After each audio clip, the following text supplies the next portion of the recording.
Welcome back, my dear students. Welcome to our physics class. Today we are discussing about sound. Some important facts of sound. Interesting facts of sound. So let's begin. Do you know sounds need a medium to propagate? സൗണ്ടിന് propagate ചെയ്യണമെങ്കിൽ സൗണ്ടിന് സഞ്ചരിക്കണമെങ്കിൽ ഒരു മീഡിയത്തിൻ്റെ ആവശ്യമാണ്. Medium means anything that can be. അതായത് സൗണ്ടിന് ശൂന്യതയിലൂടെ എന്തായാലും സഞ്ചരിക്കാൻ പറ്റില്ല. ശൂന്യതയിൽ സൗണ്ട് നമുക്ക് കേൾക്കില്ല. സൗണ്ട് കേൾക്കണമെങ്കിൽ എന്ത് വേണം? അവിടെ ഒരു മീഡിയം വേണം. അപ്പോൾ ഈ മീഡിയം സൗണ്ട് സഞ്ചരിക്കുന്ന മീഡിയത്തിനാണ് ഇവിടെ ബോർഡിൽ എഴുതിയിട്ടുള്ളത്. സൗണ്ടിന് ഏതിൽ കൂടെയൊക്കെ സഞ്ചരിക്കാം? എയറിൽ കൂടെ സഞ്ചരിക്കാം. എയർ, വായു. അതിന് ഏറ്റവും നല്ല ഉദാഹരണമാണ് നമ്മുടെ ട്രാഫിക് എടുത്തു നോക്കിയിട്ടെങ്കിൽ, അല്ലെങ്കിൽ നമ്മൾ സംസാരിക്കുന്നത്, അല്ലേ? നമ്മൾ ഇവിടുന്ന് സംസാരിക്കുന്നത് നിങ്ങൾ കേൾക്കുന്നു. ഇതൊക്കെ എന്താണ്? Sound is propagating through the air, അല്ലേ? നമ്മുടെ ഫോണിൽ നിന്ന് ഈ സൗണ്ട് അങ്ങനെ വന്ന് എയറിൽ വന്ന് എയർ കൂടെ പ്രൊപ്പഗേറ്റ് ചെയ്തിട്ട് നമ്മുടെ ചെവിട്ടിലെത്തുന്നു. അപ്പോഴാണ് നമ്മളിത് കേൾക്കുന്നത്. അപ്പോൾ അതിൽ നിന്ന് തന്നെ നമുക്ക് ഊഹിക്കാം, അല്ലെങ്കിൽ അതിൽ നിന്ന് തന്നെ നമുക്ക് തീരുമാനിക്കാം സൗണ്ടിന് എയർ കൂടെ സഞ്ചരിക്കാനുള്ള കഴിവുണ്ടെന്ന്. ഇനി അടുത്തത് നോക്കാം. വാട്ടർ, വെള്ളം. വെള്ളത്തിൽ കൂടെ സൗണ്ട് സഞ്ചരിക്കുമോ?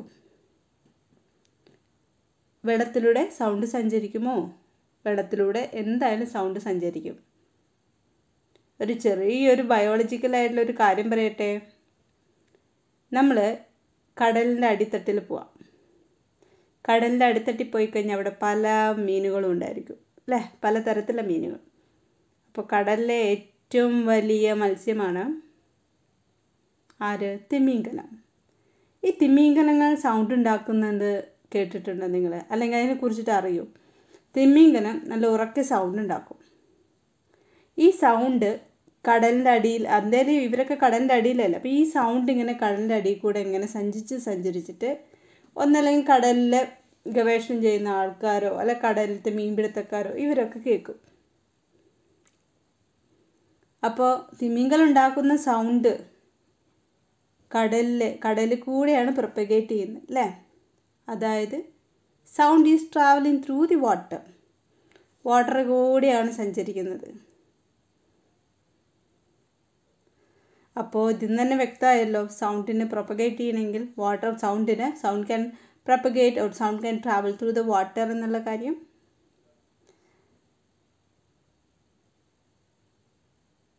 ഇനി അടുത്തത്, sound it can pass through solid ഖരവസ്തുക്കൾ കൂടെ സൗണ്ട് പ്രൊപ്പഗേറ്റ് ചെയ്യും. അതാണ് നമ്മുടെ അടുത്ത ചിന്ത. സോളിഡ്സ് എന്തായാലും പ്രൊപ്പഗേറ്റ് ചെയ്യും, അല്ലേ? സൗണ്ട് എന്തായാലും ഖരവസ്തുക്കളിലൂടെ സഞ്ചരിക്കും. ഒരു എക്സാമ്പിളാണ്, നമ്മുടെ ഡെസ്ക് നിങ്ങൾ കൈ കൊണ്ട് അടിക്കുക. ഡെസ്ക് കൈ കൊണ്ട് അടിക്കുമ്പോൾ ഒരു ശബ്ദം ഉണ്ടാവും, അല്ലേ? ഈ ശബ്ദം നിങ്ങൾ ആ ഡെസ്കിനോട് ചേർന്ന് നിങ്ങളുടെ ചെവി വെച്ച് കേട്ട് നോക്കാം. വ്യത്യാസം നിങ്ങൾക്ക് അനുഭവപ്പെടും. അപ്പോൾ ഡെസ്കിൽ നിങ്ങൾ എത്രത്തോളം അടിക്കുന്നുവോ അതിൻ്റെ സൗണ്ട് നിങ്ങൾക്ക് എങ്ങനെ കേൾക്കാം? ഡെസ്കിൽ കൂടെ ആ സൗണ്ട്, സോളിഡ് കൂടെ സൗണ്ട് സഞ്ചരിച്ചിട്ട് നമ്മുടെ ചെവിട്ടിലെത്തുമ്പോഴാണ് നമ്മളത് കേൾക്കുന്നത്. അപ്പോൾ അതിൽ നിന്ന് തന്നെ വ്യക്തമാണല്ലോ, sound can propagate through the sound can travel through the solids, അല്ലേ? ലോഹദണ്ഡുകൾ നിങ്ങൾ അടിക്കുമ്പോൾ സൗണ്ട് കേൾക്കുന്നില്ലേ? അതൊക്കെ എന്താണ്? സോളിഡുകളാണ്, അല്ലേ? ഖരവസ്തുക്കളാണ്. അപ്പോൾ ഖരവസ്തുക്കൾ കൂടെ എന്തിന് സഞ്ചരിക്കാൻ പറ്റും? സൗണ്ടിന് സഞ്ചരിക്കാൻ പറ്റും. അടുത്തതാണ് ഗ്യാസസ്.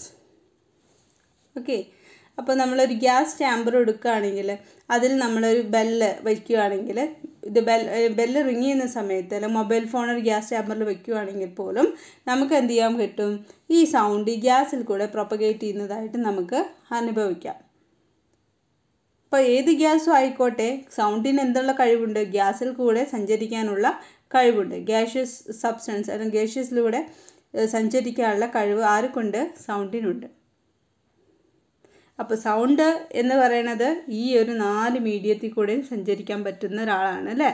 എയർ കൂടെ സഞ്ചരിക്കാം, വാട്ടർ കൂടെ സഞ്ചരിക്കാം, സോളിഡ്സ് കൂടെ സഞ്ചരിക്കാം, ഗ്യാഷ്യസ് കൂടെ സഞ്ചരിക്കാം. But it cannot travel through the vacuum. വാക്വത്തിൽ കൂടെ സഞ്ചരിക്കാൻ സാധ്യമല്ല. കാരണം സൗണ്ടിന് സഞ്ചരിക്കാൻ ഒരു മീഡിയം ആവശ്യമാണ്. നമ്മളിവിടെ ഡിസ്കസ് ചെയ്തിട്ടുള്ള ഏതെങ്കിലും ഒരു മീഡിയം അതിനാവശ്യമാണ്. അപ്പോൾ അതാണ് സൗണ്ടിൻ്റെ കാര്യം.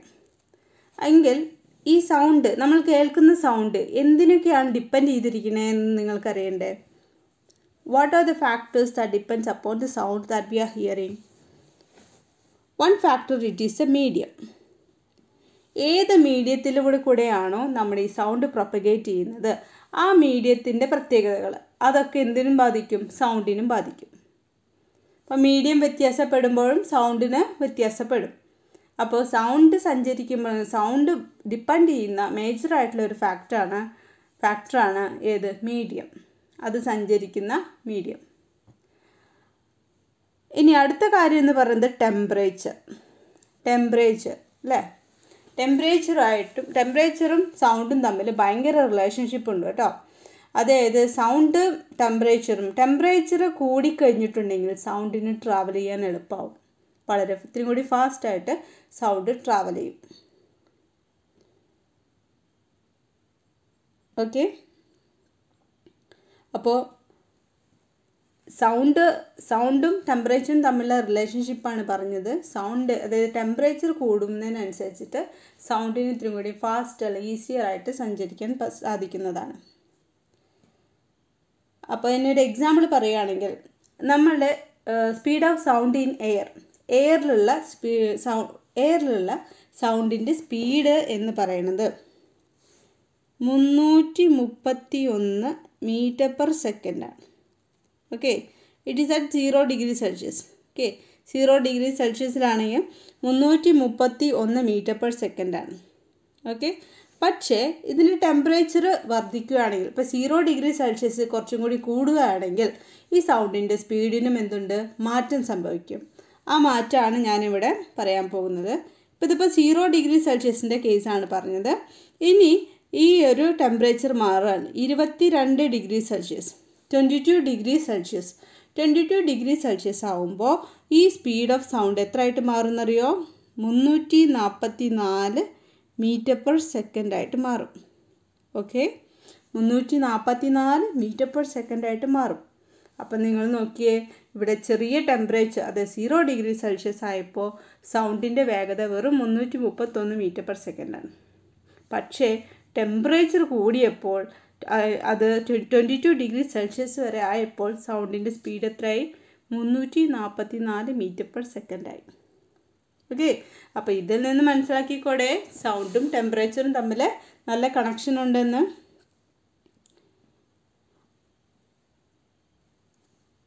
ഇനി സൗണ്ട് നമ്മൾ കേൾക്കുന്നത്, സൗണ്ട് സോളിഡ്, ലിക്വിഡ്, ഗ്യാസ് ഇതിലെ കൂടെയൊക്കെ സഞ്ചരിക്കുന്നു എന്ന് നമ്മൾ പറഞ്ഞല്ലോ. എപ്പോഴും speed of sound used to decrease when it goes from solid to gaseous state. Okay, സോളിഡുകളിൽ നിന്ന് gaseous സ്റ്റേറ്റിലേക്ക് വരുവാണെങ്കിൽ സ്പീഡ് ഓഫ് സൗണ്ട് കുറഞ്ഞു വരും. അതായത് സോളിഡുകളിലാണ് എന്തുള്ളത്? സൗണ്ടിൻ്റെ സ്പീഡ് കൂടുതലായിട്ടുള്ളത്. അതേസമയം ഗ്യാസസിൽ എന്താണ്? സ്പീഡിൻ്റെ സൗണ്ട് വളരെ കുറവാണ്. ഒരു എക്സാമ്പിൾ എടുക്കാം, aluminium.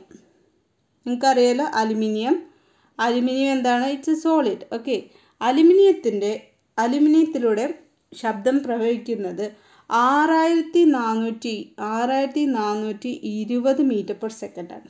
Okay, the speed of sound in aluminium is 6420 metre per second. Okay, വളരെ കൂടുതലാണ്. അതേസമയം വാട്ടർ എന്ന് പറഞ്ഞിട്ടുണ്ടെങ്കിൽ നമ്മുടെ സീ വാട്ടർ എടുക്കാം. സീ വാട്ടർ ആണെങ്കിൽ, ഓക്കെ ഞാനിവിടെ എഴുതാം, സീ വാട്ടർ ആണെങ്കിൽ സ്പീഡ് എത്രയാണെന്നറിയാമോ? 1531 മീറ്റർ പെർ സെക്കൻഡാണ്. 1531 മീറ്റർ പെർ സെക്കൻഡാണ് speed of sound in water. Okay, അപ്പോൾ അലുമിനിയം വാട്ടർ കൂടെ പോകുന്ന സൗണ്ടിൻ്റെയും വ്യത്യാസം നിങ്ങൾക്ക് മനസ്സിലായല്ലോ. സോളിഡാണ് ഏറ്റവും കൂടുതലായിട്ട് സഞ്ചരിക്കുന്നത്. ഇനി അത് ഗ്യാസസ് എടുക്കാം. ഗ്യാസസ് വെച്ചാൽ any gas you can take. Hydrogen, helium, air, oxygen, sulphur dioxide, any gases. Okay, അപ്പോൾ അതിൽ നമുക്ക് എയർ എടുക്കാം. എയറാണ് നമുക്ക് പരിചയം അല്ലേ, ഏറ്റവും കൂടി എളുപ്പമുള്ള കാര്യം. അപ്പോൾ എയർ എടുക്കുകയാണെങ്കിൽ എയറിൻ്റെ സ്പീഡ് എത്രയേറിയോ വരുന്നത് 346 metre per second. Okay, 346 metre per സെക്കൻഡാണ് എയർ കൂടെയുള്ള സൗണ്ടിൻ്റെ സ്പീഡ്. ഓക്കെ, അപ്പോൾ ഇതിൽ നിന്ന് നിങ്ങൾക്ക് എന്ത് കാര്യം മനസ്സിലായത്? Speed of sound is varies അല്ലേ. സൗണ്ടിൻ്റെ സ്പീഡ് വ്യത്യാസപ്പെട്ടിരിക്കും. ഖരവസ്തുക്കൾ വ്യത്യാസമാണ്, ലിക്വിഡ്സിൽ വ്യത്യാസമാണ്, ഗ്യാസസിൽ വ്യത്യാസമാണ്. പക്ഷേ സോളിഡ്സിലാണ് ഏറ്റവും കൂടുതൽ സ്പീഡിൽ സൗണ്ട് സഞ്ചരിക്കുന്നത്. ഓക്കെ, അപ്പോൾ ഇതാണ് നമ്മൾ പഠിച്ച സൗണ്ടിൻ്റെ ഒരു എന്താ പറയുക, സൗണ്ടിൻ്റെ സ്വഭാവം എന്നൊക്കെ പറയാം അല്ലേ, സൗണ്ടിൻ്റെ പ്രത്യേകത എന്നൊക്കെ പറയാം. ഓക്കെ, ആളൊഴിഞ്ഞിട്ടുള്ള ഒരു വലിയ ഹാളിൽ നിങ്ങൾ നിൽക്കുക.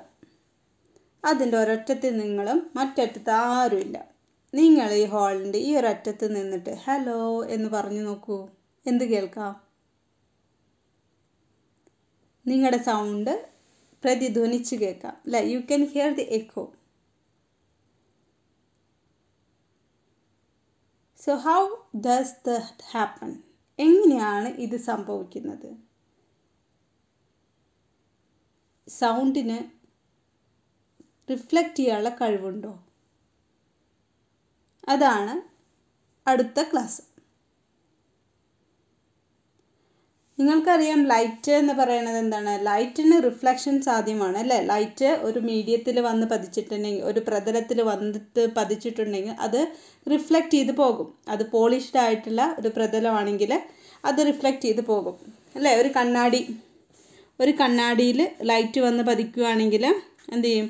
ആ പതിച്ച പോലെ തന്നെ അത് തിരികെ പോകുന്നതാണ് ലൈറ്റ്. അപ്പോൾ ഈ ലൈറ്റ് കാണിക്കുന്ന ഈ ഒരു സ്വഭാവം ആരും കാണിക്കുന്നുണ്ട്? നമ്മുടെ ശബ്ദവും കാണിക്കുന്നുണ്ട്. ഓക്കെ, നമ്മുടെ സൗണ്ടും കാണിക്കുന്നുണ്ട്. അപ്പോൾ അതെങ്ങനെയാണെന്ന് വെച്ചിട്ടുണ്ടെങ്കിൽ നമ്മുടെ കയ്യിലെ റബ്ബർ ബോളൊക്കെ ഇല്ലേ, നമ്മൾ ക്രിക്കറ്റ് ബോൾ താഴത്തേക്ക് ഇട്ട് കഴിഞ്ഞിട്ടുണ്ടെങ്കിൽ അത് മുകളിലോട്ട് പൊന്തി വരും അല്ലേ. അതേപോലെ തന്നെയാണ് നമ്മുടെ സൗണ്ട് പുറത്തേക്ക് പോയിട്ടുണ്ടെങ്കിൽ അത് എന്തെങ്കിലും പ്രതലത്തിൽ തട്ടി അതേപോലെ അത് തിരിച്ചു വരും. അതാണ് റിഫ്ലക്ഷൻ ഓഫ് സൗണ്ട് എന്ന് പറയുന്നത്. Bouncing back of the sound it self. Okay, so that is the reflection of sound.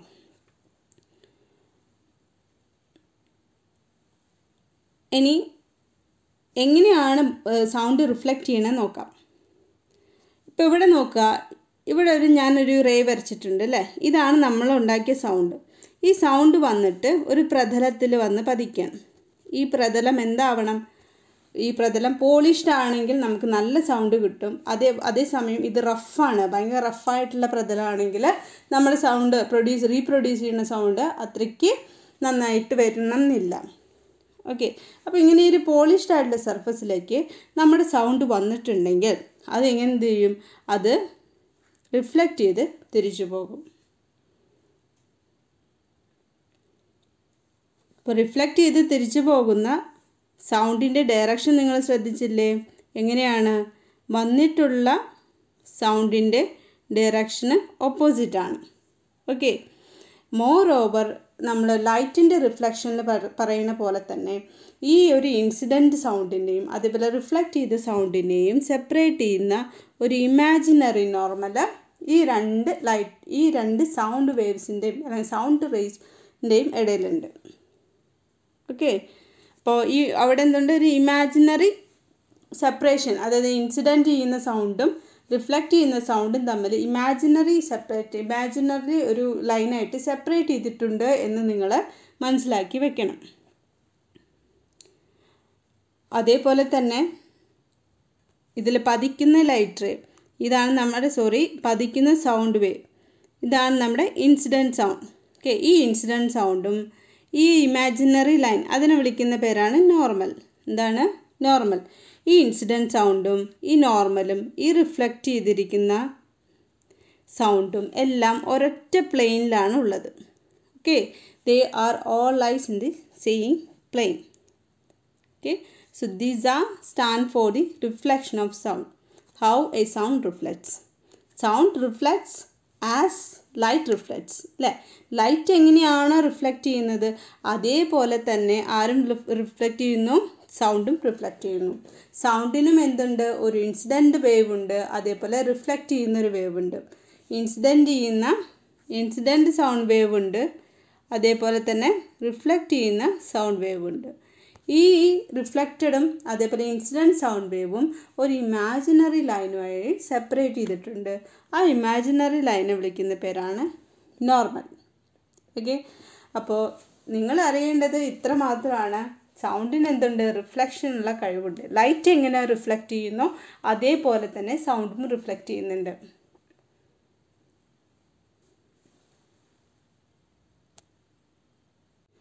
The next characteristics of sound is the reverberation. Reverberation എന്ന ടേം നിങ്ങൾക്ക് പുതിയതാണെന്ന് എനിക്കറിയാം. അതുകൊണ്ട് തന്നെ ഈ ടേം നിങ്ങൾക്ക് സുപരിചിതമാക്കാൻ വേണ്ടിയിട്ട് ഞാനൊരു സിറ്റുവേഷൻ പറഞ്ഞു തരാം. നിങ്ങൾ നമ്മൾ ഓഡിറ്റോറിയത്തിലൊക്കെ നിന്ന് സംസാരിക്കുമ്പോൾ അല്ലെങ്കിൽ ഓഡിറ്റോറിയത്തിലൊരു പാട്ട് വെച്ചിട്ടുണ്ടെങ്കിൽ ആ പാട്ട് വളരെയധികം കൂടുതൽ സൗണ്ടിൽ നമ്മൾ കേൾക്കാൻ തുടങ്ങും അല്ലേ. വളരെ കൂടുതൽ സൗണ്ടിൽ കേൾക്കാൻ തുടങ്ങാനുള്ള കാരണം എന്താണെന്നറിയോ? ആ ഓഡിറ്റോറിയത്തിൻ്റെ വാളിൽ മൊത്തം റിപ്പീറ്റഡ് ആയിട്ടുള്ള സൗണ്ടിൻ്റെ റിഫ്ലക്ഷൻ നടക്കണം. എന്താണ് repeated reflection? Repeated reflection of the sound from the walls. So this repeated reflection that result in the persistence of sound is called the reverberation. ഈ റിപ്പീറ്റഡ് റിഫ്ലക്ഷൻ കാരണമുണ്ട് നമുക്ക് എന്ത് തോന്നും, ആ സൗണ്ട് അവിടെ തന്നെ നിലനിൽക്കുന്നതായിട്ട് നമുക്കൊരു ഫീൽ ചെയ്യും അല്ലേ. അത് നിങ്ങൾ വലിയ ഓഡിറ്റോറിയത്തിലൊക്കെ പോയിട്ട്, കല്യാണ ഓഡിറ്റോറിയത്തിലൊക്കെ പോയിട്ട് നിൽക്കുമ്പോൾ തന്നെ കാര്യം മനസ്സിലാവും. അവിടെ പാട്ടൊക്കെ വെച്ചിട്ടുണ്ടെങ്കിൽ ആ സൗണ്ട് അവിടെ തന്നെ കിടന്ന് ഇളകുന്ന മാതിരി നമുക്ക് തോന്നും. ഓക്കെ, അപ്പോൾ ഈ ഒരു റിപ്പീറ്റഡ് റിഫ്ലക്ഷൻ ഓഫ് സൗണ്ടിന് നമ്മൾ പറയുന്ന പേരാണ് റിവർബറേഷൻ. ഓക്കെ, റിവർബറേഷൻ എന്ന്. ഈ റിവർബറേഷൻ ചില ഓഡിറ്റോറിയം അല്ലെങ്കിൽ ബിഗ് ഹാളിൽ അതിലൊക്കെ ഏറ്റവും കൂടുതലായിട്ട് നമുക്ക് അനുഭവിക്കാൻ പറ്റുന്നതാണ്. പക്ഷേ sometimes it is very highly undesirable അല്ലേ. നമുക്കത് ചിലവർക്കൊന്നും അത് താങ്ങാൻ പറ്റില്ല ഇങ്ങനെയുള്ള ഈ റിപ്പീറ്റഡ് ആയിട്ടുള്ള ഈ ഒരു സൗണ്ട്. അപ്പോൾ ഇങ്ങനെയുള്ള ഈ റിപ്പീറ്റഡ് സൗണ്ടുകൾ അല്ലെങ്കിൽ ഇങ്ങനെയുള്ള ഈ നോയ്സ് എന്ന് പറയാം നമുക്കതിനെ, noise. That is it is the sound becomes A disturbance. So we call it as A noise. അപ്പോൾ ഈ ഒരു നോയ്സിനെ നമ്മൾ റെഡ്യൂസ് ചെയ്യിക്കാൻ വേണ്ടിയിട്ട് എന്ത് ചെയ്യുമെന്നറിയോ? നമ്മളുടെ ഓഡിറ്റോറിയത്തിൻ്റെ വാൾസ് അതേപോലെ അതിൻ്റെ റൂഫ് ഇതെല്ലാം നമ്മൾ സൗണ്ട് അബ്സോർബൻ്റ് മെറ്റീരിയൽസ് കൊണ്ട് ക്രിയേറ്റ് ചെയ്യും. സൗണ്ട് അബ്സോർബൻ്റ് മെറ്റീരിയൽസ് കൊണ്ടിട്ടാണ് അതൊക്കെ ഉണ്ടാക്കിയിരിക്കുക. പ്രത്യേകിച്ച് തിയേറ്റേഴ്സ്, നമ്മളുടെ കൊറോണ കാരണം കൊണ്ട് അടച്ചിട്ടിരിക്കുന്ന തിയേറ്റേഴ്സിലേക്ക് പോയിട്ടുള്ള നിങ്ങളുടെ ഓർമ്മകളൊക്കെ ചകഞ്ഞെടുക്കുക. അവിടെ എന്തുണ്ട്, നിങ്ങൾ തിയേറ്ററിൽ പോയി കഴിഞ്ഞാൽ അറിയാം തിയേറ്ററിൻ്റെ വാളൊക്കെ വ്യത്യസ്തമാണ് അല്ലേ. തിയേറ്ററിൻ്റെ വാൾ വ്യത്യസ്തങ്ങളാണ്, അതേപോലെ തിയേറ്ററിൻ്റെ സീറ്റുകളൊക്കെ വ്യത്യാസമാണ്. അപ്പോൾ അവരെന്ത് ചെയ്യുമെന്ന് വെച്ചാൽ ഇങ്ങനത്തെ ഈ റിവർബറേഷൻ സൗണ്ട്, ഈ സൗണ്ടിൻ്റെ റിവർബറേഷൻ കുറയ്ക്കാൻ വേണ്ടിയിട്ട് അങ്ങനത്തെ അബ്സോർബൻ്റ് മെറ്റീരിയൽസ് കൊണ്ടിട്ടാണ് ആ വാൾസും ആ ചെയേഴ്സൊക്കെ ഉണ്ടാക്കിയിരിക്കുക. ഓക്കെ, നമ്മുടെ നാട്ടിലത്തെ ചെയേഴ്സ് അങ്ങനെയാണ് ഉണ്ടാക്കുന്നതെന്ന് അറിയില്ല, എങ്കിലും മെറ്റീരിയൽസ് ഇങ്ങനത്തെ അബ്സോർബൻ്റ് മെറ്റീരിയൽസാണ് യൂസ് ചെയ്യുക. കാരണം എന്താണ്, നമുക്ക് ആ സൗണ്ടിനെ പെർസിസ്റ്റ് ചെയ്യുന്ന സൗണ്ടിനെ നമുക്കിങ്ങനെ ഡിസൈറബിൾ സൗണ്ടാക്കി മാറ്റണം അല്ലേ. നമുക്ക് ആർക്കും ബുദ്ധിമുട്ടില്ലാത്ത തരത്തിലുള്ള നല്ല സൗണ്ടാക്കി മാറ്റണം. അപ്പോൾ അതിന് വേണ്ടിയിട്ടാണ് ഇങ്ങനത്തെയുള്ള സൗണ്ട് അബ്സോർബൻ്റ് മെറ്റീരിയൽസ് യൂസ് ചെയ്യുന്നത്. അപ്പോൾ പൊതുവായിട്ട് യൂസ് ചെയ്യുന്നത് ഫൈബർ ബോഡി യൂസ് ചെയ്യാറുണ്ട്, അതേപോലെ റഫ് പ്ലാസ്റ്റേഴ്സ് യൂസ് ചെയ്യാറുണ്ട്. ഓക്കെ, അപ്പോൾ ഇങ്ങനത്തെയുള്ള മെറ്റീരിയൽസൊക്കെ യൂസ് ചെയ്തിട്ടാണ് എന്ത് ചെയ്യുന്നത്, ഇങ്ങനത്തെയുള്ള റിവർബറേഷൻസ്, സൗണ്ടിൻ്റെ റിവർബറേഷൻ നമ്മൾ കുറയ്ക്കുന്നത്. ഓക്കെ, അപ്പോൾ ഇങ്ങനെയാണ് പല കാര്യങ്ങളും എന്ന് നിങ്ങൾ ഓർത്തിരിക്കുക. നമ്മൾ തിയേറ്ററിലൊക്കെ സിനിമ കാണുമ്പോൾ തിയേറ്ററിൻ്റെ സൗണ്ട്, ആ സിനിമയുടെ സൗണ്ടൊക്കെ നമുക്ക് വ്യക്തമായിട്ട് വളരെ വ്യക്തമായി കേൾക്കാൻ സാധിക്കുന്നുണ്ടെങ്കിൽ തിയേറ്ററിന് ചുറ്റും എന്തുണ്ടാക്കിയിട്ടുണ്ട്, തിയേറ്ററിൻ്റെ ഹാള് ഇങ്ങനത്തെ എല്ലാ സൗണ്ട് അബ്സോർബിങ് മെറ്റീരിയൽസ് കൊണ്ടിട്ടാണ് ക്രിയേറ്റ് ചെയ്തിരിക്കുന്നത്. അതുകൊണ്ടാണ് കേട്ടോ. അപ്പോൾ റിവർബറേഷൻ എന്നിട്ടുള്ള ഒരു ഫിനോമിനനെ മറക്കരുത്. ഇതെന്താണ്? Multiple reflection of sound. Multiple reflection of sound ആവും. അത് ആദ്യം കൂടിയിട്ട് പിന്നെ അങ്ങനെ കുറഞ്ഞു പോവുകയാണ് ചെയ്യുക. പക്ഷേ since it is a multiple reflection, it becomes undesirable in certain circumstances. Okay, so this repeated reflection that persist or we can call it is a persistence of sound അല്ലേ? സൗണ്ട് നമ്മളിങ്ങനെ കേട്ടുകൊണ്ടിരിക്കുക. So that is called the reverberation. അതിനെയാണ് നമ്മൾ reverberation എന്ന് ഓർക്കുക. അപ്പോൾ ഇനി എങ്ങാനും കൊറോണ കാലത്ത് വല്ല കല്യാണത്തിലോ അല്ലെങ്കിൽ എന്തെങ്കിലും ഹാളിൽ പോയിട്ടുള്ള ഫങ്ഷൻസൊക്കെ അറ്റൻഡ് ചെയ്യുമ്പോൾ ഇക്കാര്യം കൂടി ശ്രദ്ധിക്കുക. നമ്മൾ കേൾക്കുന്ന സൗണ്ടിൽ എന്തുണ്ട്? റിഫ്ലക്ഷൻ ഉണ്ട്.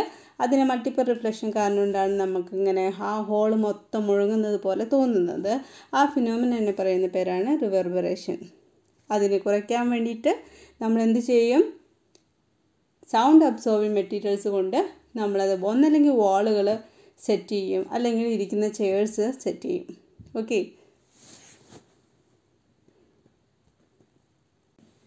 ഇനി നമ്മൾ കാണുന്നത് multiple reflection of sound use ചെയ്യുന്നത് എവിടെയൊക്കെയാണ്? Multiple reflection of sound use ചെയ്യുന്ന വലിയൊരു കാര്യമാണ് മെഗാഫോൺസ് അല്ലേ? നമ്മൾ യൂസ് ചെയ്യുന്ന മെഗാഫോൺസ് അല്ലെങ്കിൽ ചില ഇൻസ്ട്രുമെൻറ്റ്സ്, മ്യൂസിക്കൽ ഇൻസ്ട്രുമെൻറ്റ്സ്, ഇതിലൊക്കെ എന്ത് യൂസ് ചെയ്യും? നമ്മൾ മൾട്ടിപ്പിൾ റിഫ്ലക്ഷൻ ഓഫ് സൗണ്ടാണ് യൂസ് ചെയ്യുന്നത്. അതേപോലെ നിങ്ങൾ ഹോൺ കണ്ടിട്ടില്ലേ? നമ്മൾ സൗണ്ടൊക്കെ ഉണ്ടാക്കാൻ വേണ്ടി ഇങ്ങനെ കളിക്കാൻ വേണ്ടിയിട്ട് ഉപയോഗിക്കുന്നതാണ് ഹോൺ. അപ്പോൾ it's will be like this. ഇങ്ങനെ ഒരു ഹോൺ ഉണ്ടായിരിക്കും. അപ്പം നമ്മൾ ഈ ഒരു ബലൂണിൽ, ഇവിടെ ഒരു ബലൂണിൽ, ഈ ബലൂണിൽ നമ്മൾ പ്രസ് ചെയ്യുമ്പോൾ നമുക്ക് ഇവിടെ ഇതിൽ കൂടെ എന്ത് ചെയ്യുന്നു? സൗണ്ട് കേൾക്കും അല്ലേ? അപ്പോൾ ഇവിടെ എന്താണ്? ഇവിടെയൊക്കെ യൂസ് ചെയ്യുന്നത് ഈ ഒരു സോഴ്സിൽ നിന്ന് വരുന്ന sound that's getting to a multiple sound. Okay, ഈ ഹോളിൽ കൂടെ കടന്നു പോകുമ്പോൾ എന്ത് ചെയ്യും? അത് മൾട്ടിപ്പിൾ സൗണ്ടായിട്ട് മാറുകയാണ് ചെയ്യുന്നത്. അപ്പോൾ അതാണ് ഒരു use. Multiple reflection we are using in horns, we are using in megaphones and some musical instruments. ചില മ്യൂസിക്കൽ ഇൻസ്ട്രുമെൻറ്റ്സിൽ നമ്മൾ മൾട്ടിപ്പിൾ സൗണ്ട്സ് ആണ് യൂസ് ചെയ്യുന്നത്, മൾട്ടിപ്പിൾ റിഫ്ലക്ഷൻ ഓഫ് സൗണ്ട്സ് ആണ് യൂസ് ചെയ്യുന്നത്. പിന്നെ രണ്ടാമത്തെ കാര്യമാണ്, നമ്മൾ ഡോക്ടറെ അടുത്തേക്കൊക്കെ പോകുമ്പോൾ ഡോക്ടറുടെ കഴുത്തിൽ കിടക്കുന്ന സാധനം എന്താണത്? യെസ്, സ്റ്റെതസ്കോപ്പ് അല്ലേ? സ്റ്റെതസ്കോപ്പ് നിങ്ങൾ ആരെങ്കിലും നെഞ്ചത്ത് വെച്ച് നോക്കിയിട്ടുണ്ടോ? ഇല്ലെങ്കിൽ എന്തെങ്കിലുമൊക്കെ ഒരു അവസരം കിട്ടിയെങ്കിൽ സ്വന്തം ഹൃദയം എങ്ങനെയാണ് മിടിക്കുന്നതെന്നൊന്ന് കേട്ട് നോക്കുക കേട്ടോ. നമ്മൾ പേടിച്ച് പോകാമെന്ന് പറഞ്ഞിട്ടുണ്ടെങ്കിൽ നമ്മുടെ ഹൃദയം അടിക്കുന്ന സൗണ്ട് കേട്ടിട്ട് നമ്മളിങ്ങനെ അത്ഭുതപ്പെട്ടിട്ട് ഇരിക്കും. ഞാൻ അത്ഭുതപ്പെട്ടിട്ടുണ്ട്, അതുകൊണ്ടാണ് കേട്ടോ. അപ്പോൾ നിങ്ങൾ അങ്ങനത്തെ ഒരു അവസരം കിട്ടിയെങ്കിൽ ഒന്ന് കേട്ട് വെക്കുക നമ്മുടെ ഹൃദയം എങ്ങനെയാണ് മിടിക്കുന്നത്. അപ്പോൾ സ്റ്റെതസ്കോപ്പിൽ എന്താണ് യൂസ് ചെയ്യുന്നത്? മൾട്ടിപ്പിൾ റിഫ്ലക്ഷൻ ഓഫ് സൗണ്ടാണ് യൂസ് ചെയ്യുന്നത് കേട്ടോ. പിന്നെ അടുത്തതെന്ന് വെച്ചിട്ടുണ്ടെങ്കിൽ ചില കൺസേർട്സ്, ഈ സംഗീത മത്സരം നടത്തുന്ന കൺസേർട്സ് സ്ഥലങ്ങൾ, കോൺഫറൻസ് ഹാൾസ്, അത് സിനിമ ഹാൾസ്, അതിലൊക്കെ നിങ്ങൾ കണ്ടിട്ടുണ്ടാവും. അവിടെ ഇങ്ങനെ സൗണ്ടിന് കൂടുതലായിട്ട് റിഫ്ലക്ഷൻ കിട്ടുവാൻ വേണ്ടിയിട്ട്, സൗണ്ടിൻ്റെ മാക്സിമം റിഫ്ലക്ഷൻ കിട്ടുവാൻ വേണ്ടിയിട്ട് എന്ത് ചെയ്യുന്നു വെച്ചാൽ ഈ ഹാളുകളുടെയൊക്കെ കോർണർ ശ്രദ്ധിച്ചിട്ടുണ്ടെങ്കിൽ അതൊരു റൗണ്ട് ഷേപ്പിലാക്കിയിട്ടുണ്ടായിരിക്കും. റൗണ്ടല്ല, കർവ്ഡ് ഷേപ്പാക്കി മാറ്റിയിട്ടുണ്ടായിരിക്കും. അപ്പോൾ ഇങ്ങനെ ഈ കർവ്ഡ് ഷേപ്പ് അവർ വെക്കുന്നത് എന്തിനാന്ന് വെച്ചിട്ടുണ്ടെങ്കിൽ നമ്മൾ ഈ വരുന്ന ഈ സിനിമയിൽ നിന്നോ അല്ലെങ്കിൽ നമ്മൾ ഉണ്ടാക്കുന്ന സൗണ്ടിൽ നിന്നോ സൗണ്ടൊക്കെ വന്നിട്ട് മാക്സിമം റിഫ്ലക്ഷൻ നടത്താൻ വേണ്ടിയിട്ടാണ് അവർ ഒരു കർവ്ഡ് സർഫസ് അവിടെ ഉണ്ടാക്കി വെക്കുന്നത് കേട്ടോ. അപ്പോൾ എപ്പോഴെങ്കിലും ഇങ്ങനത്തെ അവസരത്തിൽ ഇങ്ങനത്തെ കൺസേർട്ട് ഹാളിലോ സിനിമാ തിയേറ്ററിലോ ഒക്കെ പോകുമ്പോൾ ഇതൊക്കെ എങ്ങനെയാണ് സ്ട്രക്ചർ ചെയ്തിരിക്കുന്നത്, അല്ലെങ്കിൽ ഇതൊക്കെ എങ്ങനെയാണ് ആൾക്കാർ ഉണ്ടാക്കിയിരിക്കുന്നത് നോക്കുക, അതിൻ്റെ ഷേപ്പൊക്കെ നോക്കുക. ഓക്കെ, നമുക്ക് സിനിമ ഹാളൊക്കെ നോക്കിയാൽ തന്നെ അറിയാം, നമ്മൾ കയറുന്നവിടെ തന്നെ അതിങ്ങനെ ഒരു കർവ്ഡ് ഷേപ്പായിരിക്കും. ഓക്കെ, അപ്പോൾ അതൊക്കെ എന്താണ്? മൾട്ടിപ്പിൾ റിഫ്ലക്ഷൻ സൗണ്ട് യൂസ് ചെയ്യാൻ വേണ്ടിയിട്ട് യൂസ് ചെയ്യുന്ന സ്ഥലങ്ങളാണ് കേട്ടോ. So these are some examples are where we are using multiple reflection of sound. And you see the sound reflects just like a light എങ്ങനെയാണ് reflect ചെയ്യുന്നത് അതേപോലെ തന്നെ സൗണ്ടും മൾട്ടിപ്പിൾ ആയിട്ട് റിഫ്ലക്റ്റ് ചെയ്യുന്നു. ആ റിഫ്ലക്റ്റ് ചെയ്യുന്ന സൗണ്ടുകൾ നമ്മൾ പലതരത്തിൽ ഉപയോഗിക്കുന്നു, ചിലതൊക്കെ നമുക്ക് ബുദ്ധിമുട്ടും വരുത്താറുണ്ട്. അപ്പോൾ ആ രണ്ട് കാര്യങ്ങളാണ് ഡിസ്കസ് ചെയ്തത്.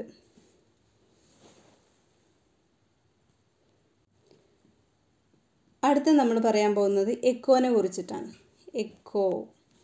എക്കോ ഉണ്ടാക്കിയിട്ടുണ്ടാവും അല്ലേ, കേട്ടിട്ടുണ്ടാവും. കേൾക്കാത്തവരൊറ്റ ആൾക്കാരും ഇല്ല.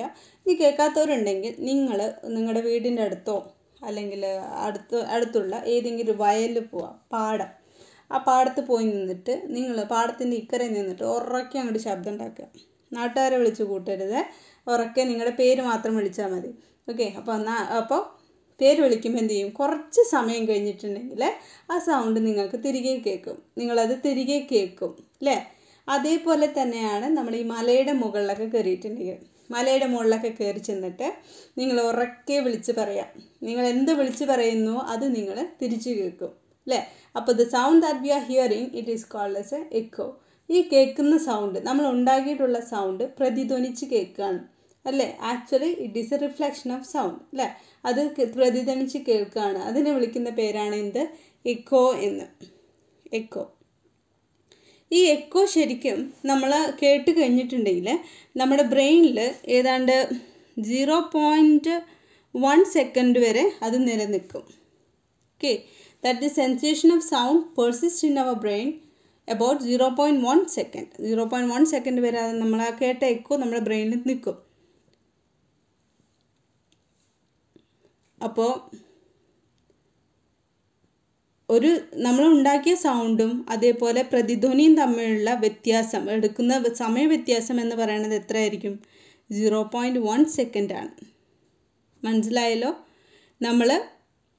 നമ്മുടെ ഒറിജിനൽ സൗണ്ടും അതേപോലെ റിഫ്ലക്റ്റഡ് സൗണ്ടും തമ്മിലുണ്ടാക്കുന്ന സമയ വ്യത്യാസം എന്ന് പറയുന്നത് 0.1 സെക്കൻഡാണ്. അപ്പോൾ 0.1 സെക്കൻഡിലാണ് നമ്മൾ എന്ത് കേൾക്കുന്നത്, നമ്മൾ ഈ എക്കോ തിരിച്ച് കേൾക്കുന്നത്. ഇനി നിങ്ങൾക്കറിയാവോ ഒരു എക്കോ ഉണ്ടാവണമെങ്കിൽ ഉണ്ടാവേണ്ട മിനിമം ഡിസ്റ്റൻസ് എത്രയാണ്? ഏത് ഒബ്സ്റ്റക്കിളാണെന്ന് നമുക്ക് അറിയില്ല. ആ ഒബ്സ്റ്റക്കിളിൽ നിന്ന് നമ്മളിലേക്കുള്ള മിനിമം ഡിസ്റ്റൻസ് എത്രയാണെന്ന് അറിയാമോ?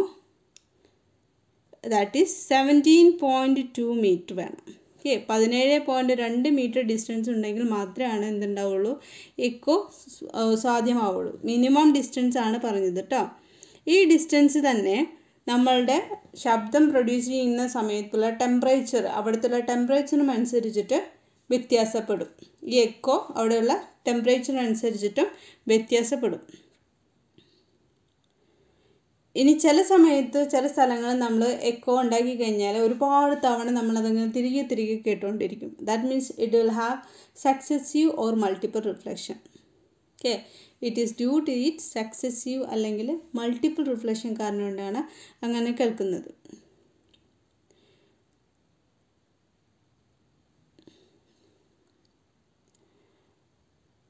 അപ്പോൾ നമ്മളിപ്പോൾ പറഞ്ഞത് എക്കോനെ കുറിച്ചിട്ടാണ്.